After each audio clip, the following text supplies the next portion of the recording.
Bonjour et merci de suivre notre présentation sur les usages d'Office 365. Je suis Nicolas Georgeot, responsable de l'offre intelligence collective chez ICI et je suis accompagné de Florian Zeller, notre responsable Microsoft. Au programme, une présentation succincte d'ICI, la découverte d'Office 365, une introduction au concept de l'intelligence collective et un partage sur les points clés de l'adoption d'une plateforme collaborative de type Office 365. ICI est une entreprise de 360 collaborateurs répartis sur 10 sites en France et compétents dans les métiers du conseil, du marketing digital et de l'expertise technologique. Notre mission est de comprendre les besoins, d'identifier les usages pour concevoir, réaliser et déployer des solutions digitales. Nous pensons que le capital humain est le moteur de performance et de croissance des organisations. Nous souhaitons développer l'expérience des collaborateurs et des clients, le tout symétriquement. À la fois car ce sont les collaborateurs qui assurent le service aux clients, en back-office, mais également parce que ce sont les collaborateurs qui produisent et développent la valeur à destination de ces clients. L'expérience client et l'expérience collaborateur sont donc liées. Pour présenter nos offres, nous croisons cette vision avec 3 dimensions. La digitalisation des processus et des services, qui se traduit par la création de services pour les clients, applications web et mobiles, ou pour les collaborateurs, la dématérialisation de processus, la gestion documentaire ou de workflow, ou des applications back-office. La connaissance et la collaboration, qui se traduit par une gestion de la relation client, pour des projets du CRM au marketing digital, ou par la mise à relation des collaborateurs en interne pour développer l'intelligence collective, des projets d'intranet ou de réseau social d'entreprise. Et enfin, la data intelligence, entre les deux, qui a pour but de maîtriser la donnée pour à la fois en interne prendre les bonnes décisions, des usages décisionnels, et en externe pour donner une valeur complémentaire à ces données par des projets de type Big Data. Nous accompagnons nos clients sur l'ensemble de cycle de vie des projets, de la définition des enjeux, l'analyse des opportunités, de la faisabilité, à la conception, réalisation des solutions et l'accompagnement au changement. Nous travaillons avec des clients de tout type, de la PME au grand groupe, dans le secteur privé ou dans le secteur public. Merci Nicolas pour cette introduction. Je vais donc désormais plonger dans le vif du sujet autour de la plateforme Office 365. Alors aujourd'hui pour cette présentation, nous avons volontairement fait le choix de ne pas descendre en détail dans chacune des briques, mais de rester à un niveau un peu plus macro sur les positionnements d'Office 365, notamment par rapport aux offres d'intelligence collective et à comment Office 365 peut vous accompagner dans cette mise en œuvre. Tout d'abord, la vision de l'éditeur. Office 365 a pour ambition d'améliorer la responsabilité de chaque personne dans chaque organisation pour améliorer la productivité. Donc c'est ce qu'appelle Microsoft Empower Every Person, sous-entendu rendre le plus capable possible et donner les meilleurs outils possibles à chaque employé au sein des organisations. Leur vision est très claire. Depuis quelques années, Microsoft a désormais tourné sa stratégie définitivement vers le mobile et le cloud. Pour cela, autour de sa stratégie, développer une meilleure plateforme plus productive et avec tous ses services justement tournés vers le cloud, accessible depuis n'importe quel device, que ce soit en mobile, avec un PC, avec l'avènement de Windows 10 multiplateforme, ou encore via les tablettes. 3 ambitions, ça s'est donné l'éditeur: réinventer la productivité et les processus, construire une plateforme cohérente et riche, et créer une expérience plus riche et transparente. Alors on va voir comment cela s'est traduit depuis quelques années autour de Microsoft Office 365 et où nous en sommes aujourd'hui. La plateforme Office 365, il faut savoir qu'elle a déjà 5 ans. À l'origine, cette plateforme s'appelait Bipos et était disponible dans le cloud. Tout d'abord, on a vu émerger des services, on va dire simples, tels que le courrier, le calendrier, les contacts, tous les services autour de la messagerie, plus spécifiquement de la Brick Exchange.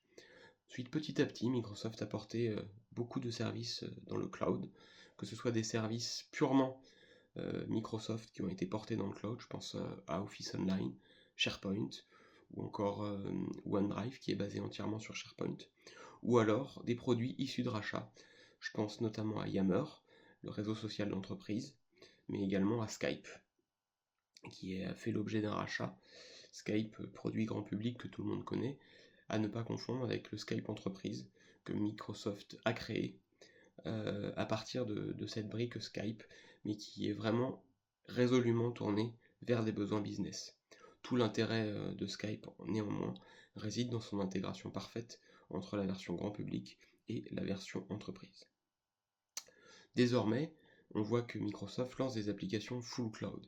Et si on se réfère aux dernières études qui ont été réalisées, on peut voir que la plupart aujourd'hui des services de Microsoft, l'offre est beaucoup plus riche dans le cloud qu'elle ne l'est on-prem. Ces services, on peut les citer, il y a Sway, il y a Delve, il y a Planner, maintenant Flow et Power Apps. Et ces services sont basés sur deux choses principales qui ont vraiment été des grosses évolutions dans la plateforme cloud de Microsoft, que sont l'Office Graph, qui est un outil qui permet de tracer l'ensemble des actions et de pouvoir utiliser cela comme moteur de recommandation, et les Office Groups, qui sont un élément transverse à la plateforme Office 365 et qui permettent d'ajouter une cohérence à l'ensemble de la plateforme. Cependant, l'ensemble de ces outils sont souvent difficiles à lire. Par rapport à ces éléments, on a essayé avec Nicolas de créer une grille de lecture autour de ces outils en se basant sur deux axes. Le premier axe que vous verrez en colonne, ce sera la cible. L'individu, donc moi-même, le groupe, donc je travaille avec mes collègues, ou l'organisation, on est bien au niveau de l'entreprise. Les différents moyens et les usages sont la communication, la collaboration, la capitalisation, la productivité et la socialisation. Donc c'est un parti pris, nous avons dégagé ces 5 axes-là, qui nous paraissent des axes importants et auxquels la plateforme Office 365 peut répondre. Tout d'abord, au niveau de l'axe communication. Quelles sont ces applications? Alors on retrouve bien sûr Outlook, qui est la brique indétrônable qui sert d'interaction avec la messagerie, les contacts, les calendriers, et désormais qui est aussi le lien d'accès vers les Office Groups. Ensuite, la partie Skype, donc comme je vous l'indiquais, Skype a été racheté par Microsoft et a permis de faire évoluer la plateforme Lync et en s'intégrant avec la plateforme grand public. Donc désormais, également, ça permet des interactions plus rapides en mode messager instantané, donc de la communication synchrone. Au niveau du groupe, on va retrouver alors un peu de Skype qui s'approche du groupe, puisqu'on peut organiser des conférences à plusieurs. Mais on a surtout Teams aujourd'hui qui arrive, qui est le dernier né de la suite Office 365, qui est une application intégrée de collaboration. Peut-être avez-vous suivi, il avait été question à un moment donné dans les médias des rumeurs de rachat de Slack par Microsoft. Microsoft n'a finalement pas racheté Slack et a créé Teams. C'est un service résolument tourné vers de la collaboration conversationnelle, mais qui intègre néanmoins d'autres briques, telles que la planification, la gestion des tâches, les blocs-notes, et avec une intégration avec Office et Skype. La partie Yammer, donc le réseau social d'entreprise, qui est utilisé également pour partager avec certains groupes, avec l'intérêt, c'est que ça peut être des groupes qui sont à la fois à l'intérieur de l'entreprise, mais aussi des groupes hybrides avec des gens à l'intérieur et à l'extérieur. Enfin, au niveau de l'organisation, SharePoint, qui est aujourd'hui la brique utilisée pour tous les portails institutionnels basés sur SharePoint Online. On trouve également des offres packagées, je pense notamment à Office Video, donc c'est le dernier logo avec le V dessus, qui permet de transformer votre plateforme Office 365 dans un YouTube d'entreprise, avec la publication de vidéos sous forme de canaux, des chaînes, et qui permet que les vidéos puissent être vues de n'importe quel device en garantissant la meilleure qualité et le meilleur débit. Concernant l'axe collaboration, donc on a grisé volontairement de les cases organisation et individu, car ça ne nous semblait pas faire sens la collaboration avec nous-mêmes ou la collaboration à l'échelle de l'entreprise. On a noté 3 principales briques aujourd'hui, que sont SharePoint, pour lequel on a la possibilité de créer des sites entités, des sites projets, des sites de capitalisation. La partie OneDrive, donc effectivement aujourd'hui des utilisateurs utilisent OneDrive pour partager des documents avec un groupe de personnes plus ou moins important. C'est pas le premier usage de OneDrive, c'est pas forcément les best practices au niveau de OneDrive, mais ça peut faire bien sens quand il s'agit de documents isolés qui n'ont pas vocation à aller dans un SharePoint. A noter, cependant, cet usage se développe puisque désormais on a la possibilité de copier automatiquement un document depuis OneDrive vers SharePoint. Et on trouve des cas d'usage tels que je commence à rédiger un document sur OneDrive avec mes collègues, quand ce document est mature, je vais le déplacer dans un SharePoint, ce qui va avoir valeur de publication. Enfin, les Office Group, donc les Office Groups permettent de créer du lien entre toutes les applications Office 365 en créant un ensemble cohérent de personnes qu'on va retrouver à travers toute la suite. Quand je dis toute la suite, ça va être au travers d'Outlook, de Planner et bientôt une intégration avec les groupes Yammer. Au niveau de la capitalisation, bien sûr, au niveau de l'individu, on va retrouver une capitalisation à l'aide de OneDrive, qui est bien l'espace de stockage individuel dédié à chaque personne au sein de l'entreprise, et la capitalisation avec SharePoint au niveau d'un groupe ou d'une organisation complète. On a la possibilité au sein de SharePoint Online de créer une jet complète, de créer des règles de capitalisation et d'avoir un vrai logiciel de veille.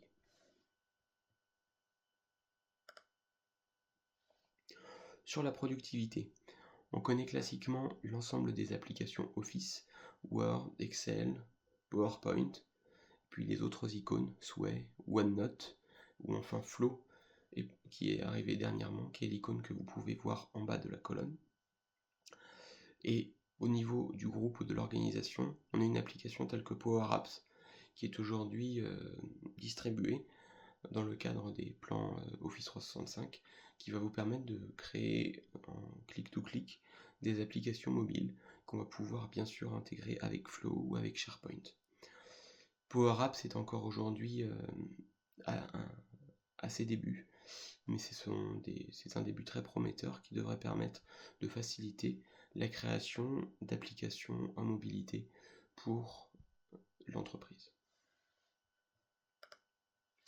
Enfin, la dernière brique, la partie socialisation, dans laquelle on va bien sûr retrouver Yammer, sur lequel est utilisé via les groupes et le moteur de recherche. On va pouvoir créer du lien et surtout rechercher des personnes à travers l'entreprise ainsi que des contenus avec une logique de hashtag, une logique de suivi.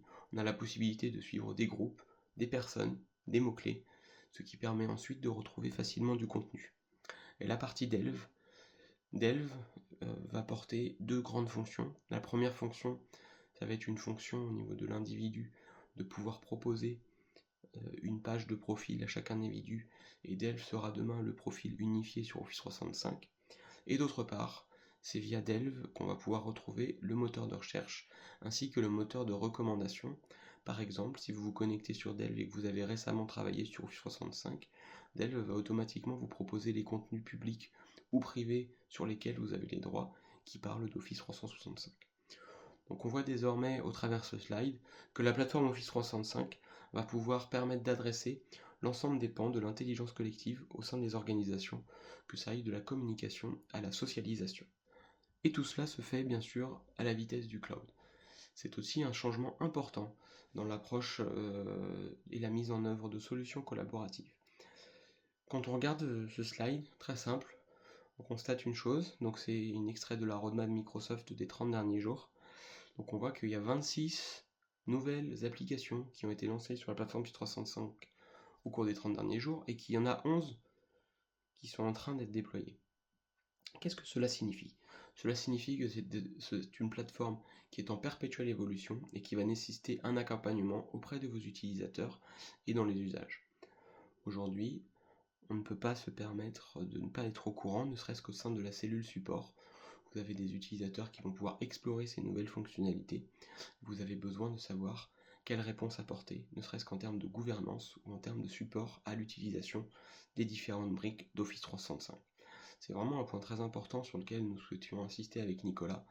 La partie accompagnement est aujourd'hui à revoir par rapport à des applications qu'on installait on-prem et qui avaient finalement peu d'évolution.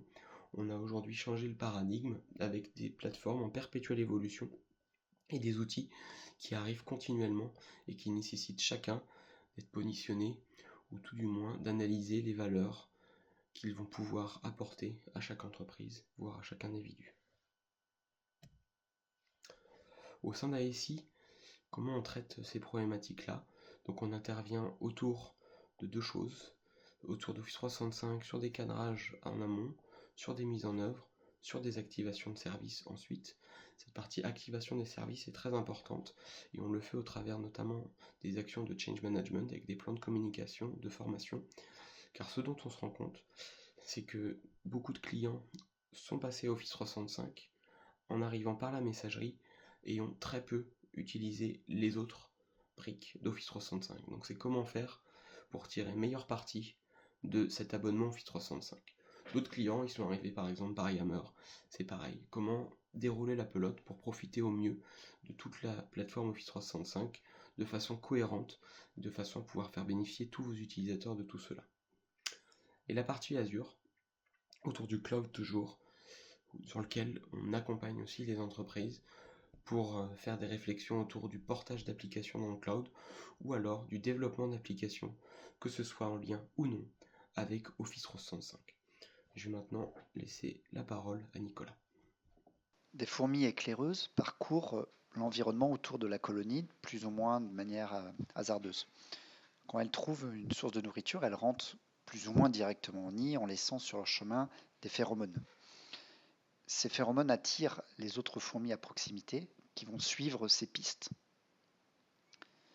Les pistes la plus courte est parcourue par plus de fourmis que la piste la plus longue.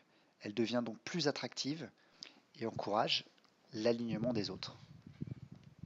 Les fourmis ont donc trouvé collectivement la solution la plus performante. Cet exemple montre la différence entre la performance individuelle et l'intelligence collective, ainsi que la qualité et la nécessité de la communication et de la coopération entre les acteurs. Dans le contexte de l'entreprise, la problématique se pose sur la mobilisation des ressources de l'entreprise et du développement d'intelligence collective. Les études montrent que l'engagement des collaborateurs est faible dans nos organisations et que pourtant, les attentes de ces mêmes collaborateurs sont fortes vis-à-vis de leur rôle dans l'entreprise. Il y a donc là un potentiel. Cependant, l'organisation apporte un certain nombre de paradoxes. Paradoxe au niveau de sa stratégie. L'entreprise pousse pour une stratégie à 3-5 ans qui doit mener l'ensemble des collaborateurs vers une vision client, un positionnement de la marque. Et en parallèle, les collaborateurs s'interrogent sur leurs priorités au quotidien.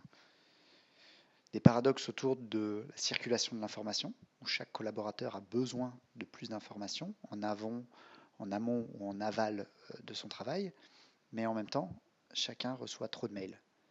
Des paradoxes autour d'une gouvernance forte de l'entreprise, une homogénéité dans les modes de fonctionnement, et en même temps un souhait de transversalité, de casser les silos, ou des paradoxes dans les outils, des outils de plus en plus riches, et en même temps le sentiment d'avoir toujours trop d'outils et de vouloir développer un outil de plus.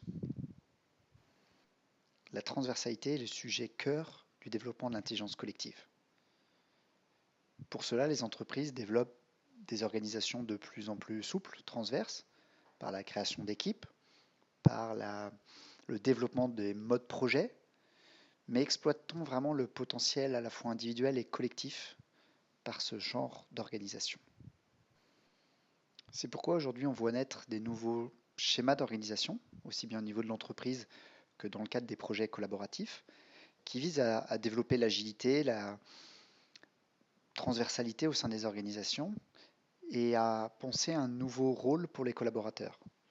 On a donc une organisation plus transverse, sous forme de cercle plus que de mode pyramidal, et l'esprit qu'un collaborateur joue plusieurs rôles, en tout cas joue un rôle différent dans chaque cercle.